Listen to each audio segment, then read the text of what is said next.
इंटक पुनः आज जीवंत हो चुका है। हम आज आपकी मुलाकात करा रहे हैं इंटक के राष्ट्रीय सचिव श्री गोपाल नारायण सिंह जी से। कोयला मजदूरों की एक एक हक की आवाज़ को वहाँ उठा रहे हैं। उसके हिसाब से इनको वेतन भी नहीं दिया जा रहा है। क्या मानते हैं, ये संबंधित ठेकेदार द्वारा शोषण किया जा रहा है? इसमें कहीं ना कहीं प्रबंधन का भी सर ऐसे ठेकेदारों को प्राप्त है कि उनको सही वेतन तक नहीं प्राप्त हो रहा। काम के जो 8 घंटे हैं उससे ज़्यादा काम कराता है। उसका CMPF का कोई सुनिश्चित बिल्कुल नहीं होता कि वो दे रहा है या नहीं दे रहा है। विश्व के सबसे बड़े श्रमिक संगठन मजदूर कांग्रेस इंटक के राष्ट्रीय सचिव एवं साउथ ईस्टर्न कोयला मजदूर कांग्रेस के संचालन समिति सदस्य गोपाल नारायण सिंह इंटक के राष्ट्रीय सचिव की जिम्मेदारी मिलने के बाद अपने 1 दिवसीय प्रवास पर जिले की औद्योगिक नगरी भटगांव पहुंचे, जहां उन्होंने इंटक के क्षेत्रीय पदाधिकारियों से मुलाकात की। गौरतलब है कि श्रमिक संगठन इंटक को 2016 से कोल इंडिया लिमिटेड के JBCCI की बैठक के लिए योग्य घोषित कर दिया गया था, जिससे कई क्षेत्रों में श्रमिकों की आवाज नहीं उठ पा रही थी। गत वर्ष ही कोलकाता हाई कोर्ट की डबल बेंच ने इंटक को योग्य घोषित करते हुए उन्हें CIL की बैठकों में शामिल करने का आदेश जारी किया। अब इंटक फिर से मजदूर हितों को लेकर सक्रिय नजर आ रही है। बता दें, श्रमिक संगठन इंटक के प्रयासों से ही तकरीबन 5 दशकों पूर्व कोयला खदानों का राष्ट्रीयकरण किया गया था। अब देखना होगा इंटक कोयला खदान मजदूरों के हित में क्या करती है।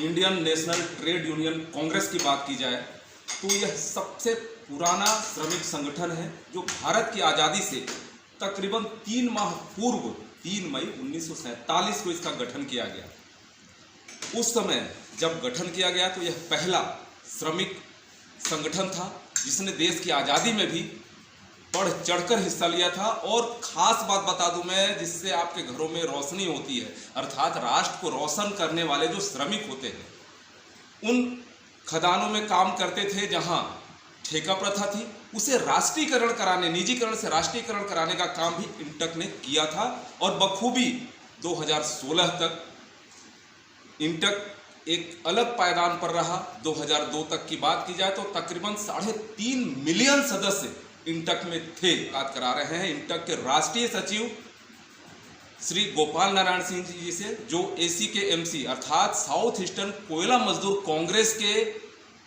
ACCL में संचालन समिति के सदस्य भी हैं, कांग्रेस प्रदेश के उपाध्यक्ष भी हैं। हम बात करेंगे आज गोपाल नारायण सिंह जी से। भैया, इंटक का एक अलग इतिहास रहा है। मैं ज़्यादा पुराना समय तो नहीं ले जाना चाहूँगा आपको। वर्तमान में इंटक जो हाई कोर्ट के डबल बेंच के आदेश पर पुनः राष्ट्रीय स्तर पर स्थापित हो रहा है। एक मजदूर हित की बात की जाए तो आज मजदूरों में खुशी का माहौल है। क्या चुनौतियाँ मानते हैं वर्तमान दौर में आप इंटक की सदस्य संख्या और मजदूरों के शोषण को लेकर? देखिए, बहुत बड़ा ऐतिहासिक फैसला हुआ। कलकत्ता हाई कोर्ट के द्वारा डबल बेंच ने जो फैसला दिया, जिसके परिपालन में आज CIL में इंटक फिर से JBCCI में प्रतिनिधित्व इंटक को मिला और इसमें मजदूरों की आवाज़ बुलंद हुई है। कोयला मजदूरों के साथ आज तक इंटक ने वेतन समझौता में बहुत सारी सुविधाएं दिलाई। आज यही MGB जो 19% है, एक समय में 24% इंटक के प्रतिनिधित्व में मिली। आज फिर से इंटक के दोबारा उसमें बैठने पर हम लोग कोयला मजदूरों की एक एक हक की आवाज़ को वहाँ उठा रहे हैं और उन्हें उचित उनका जो पारिश्रमिक, उनकी जो हक और सुविधाएं हैं वो सुनिश्चित कराने का काम हम लोगों द्वारा किया जा रहा है। एक ज्वलंत मुद्दा है ठेका श्रमिकों के लेकर। जैसे आपने चर्चा के दौरान बताया कि आज के समय में उनका कोई भी माई बाप नहीं है। वास्तव में जो श्रम शक्ति, श्रम विभाग के जो क्राइटेरिया हैं, अर्धकुशल, कुशल और अकुशल, उसके हिसाब से इनको वेतन भी नहीं दिया जा रहा है। क्या मानते हैं, ये संबंधित ठेकेदार द्वारा शोषण किया जा रहा है? इसमें कहीं ना कहीं प्रबंधन का भी सर ऐसे ठेकेदारों को प्राप्त है कि उनको सही वेतन तक नहीं प्राप्त हो रहा है? देखिए, इसमें सबसे बड़ा दोष तो मैं मानूंगा सरकार की नीतियों का। उसके बाद सबसे बड़ी जिम्मेदारी ACCL की बनती है या CIL की बनती है, क्योंकि मुख्य नियोक्ता तो यही है और ठेकेदार तो सिर्फ अपने ठेके के मार्फत से मुनाफे कमाने के लिए आता है। उसका ऐसा कोई उद्देश्य नहीं होता कि उसके ठेका में काम करने वाले जो ठेका श्रमिक है वो सुखी और स्वस्थ और संपन्न हो, ऐसा उसका कोई उद्देश्य नहीं होता। नतीजतन वो काम के जो 8 घंटे हैं उससे ज़्यादा काम कराता है। उसका CMPF का कोई सुनिश्चित बिल्कुल नहीं होता कि वो दे रहा है या नहीं दे रहा है। न ही उसके जो हाई पावर कमेटी के द्वारा जो अनुशंसित वेजेज है उसकी कोई गारंटी होती है कि उसे प्राप्त हो रहा है कि नहीं हो रहा है। ये सब सुनिश्चित कराने की जिम्मेदारी ACCL की होनी चाहिए या CIL की होनी चाहिए, जो इसमें कहीं न कहीं पूर्णतः असफल है। इसके अलावा मैं तो कहूँगा कि उनके काम करने की जो परिस्थितियाँ हैं वो भी अमानवीय है। आप चाहे अंडरग्राउंड की बात कर लें, जो कि 5-5 किलोमीटर लंबी खदानें हो गई हैं, पूरा उत्पादन का कार्य उनके माध्यम से कराया जा रहा है। इसके साथ आप जो मेगा प्रोजेक्ट जिन ठेका श्रमिकों के बल पर हम आज अपने लक्ष्य को पूर्ति करके अपना पीठ थपथपा रहे हैं, वो ऐसी अमानवीय परिस्थिति में काम कर रहे हैं कि मशीनों की सुरक्षा बिल्कुल नहीं है। साथ ही इतना धूल उड़ता है कि उस डस्ट भरे वातावरण में कोई 5 मिनट के लिए खड़ा नहीं हो सकता। बड़े अधिकारी जब वहाँ जाते हैं तो पहले से पानी सींच कर तरबतर कर दिया जाता है, लेकिन वही एक दिन के लिए जाएंगे तब होता है। बाकी जब हमेशा काम करने की बात होती है तो कोई पानी का छिड़काव नहीं, कोई सुनिश्चित नहीं होना उनके जो वातावरण है।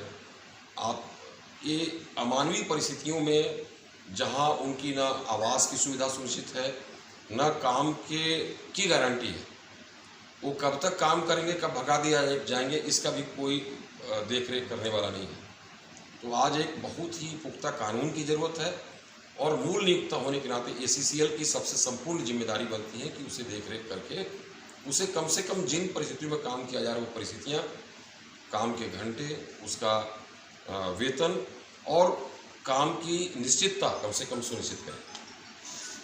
हम गोपाल भैया से पूछना चाहते हैं या इनसे जानना चाहते हैं, श्रमिकों के लिए जो शोषित वर्ग आज है, कोयला मजदूर संगठन की बात की जाए, खदानों में कोयला कामगारों की बात की जाए या ठेका श्रमिकों की बात की जाए, उनके लिए क्या संदेश रहेगा और आगे रणनीति क्या रहेगी श्रमिकों के शोषण को रोकने के लिए? सबसे पहले मैं कहना चाहूँगा कि एकता में बल है। भला ही यहाँ अलग अलग श्रमिक संगठन काम करते हैं, लेकिन मूल उद्देश्य श्रमिकों का हित है और उसे शोषण से बचाना है। तो इस मूल उद्देश्य को ध्यान में रखते हुए हम सभी श्रमिक संगठनों को काम करना होगा। मैं अपने संगठन के साथियों से भी यह अपेक्षा रखता हूँ कि वो इस प्रकार की कहीं भी अगर कोई शोषण हो रहा हो, हमारे श्रमिकों के साथ में कोई अन्यायपूर्ण बर्ताव या कोई कार्रवाई हो रही हो, तत्काल उसका संज्ञान में लेकर उसे उसका विरोध करें। अपने स्तर पर ना हो पाए तो अपने उच्च पदाधिकारियों को बताएं। और आज के समय में एकता में ही, संगठन में ही बल है। इसे ही मैं संदेश देना चाहूँगा कि सब लोग संगठित रहें, एकजुट रहें और ख़ासकर जब कमज़ोर वर्ग संगठित होता है तभी न्याय की अपेक्षा कर सकता है। मेरा यही संदेश है। निश्चित तौर पर आपके जो उद्देश्य हैं, आपकी जो मंशा है, संगठन को आप जैसी जो शक्ति मिली है, आज राष्ट्रीय स्तर पे आप इंटक के राष्ट्रीय सचिव हैं। अब यह देखने वाली बात होगी कि जो कोयला खदान श्रमिक हैं या ठेका श्रमिक हैं, आने वाले समय में उनके लिए क्या कर पाते हैं। और जैसा कि आपने कहा, हम कोशिश करेंगे, पूरे संगठन को इसके लिए एकजुट होना पड़ेगा, तभी कुछ संभव है। Doctor Pratap Narayan Singh, camera person Madhusudan Yadav के साथ, इंडियन रिपब्लिक न्यूज, गणतंत्र भारत की स्वतंत्र आवाज़।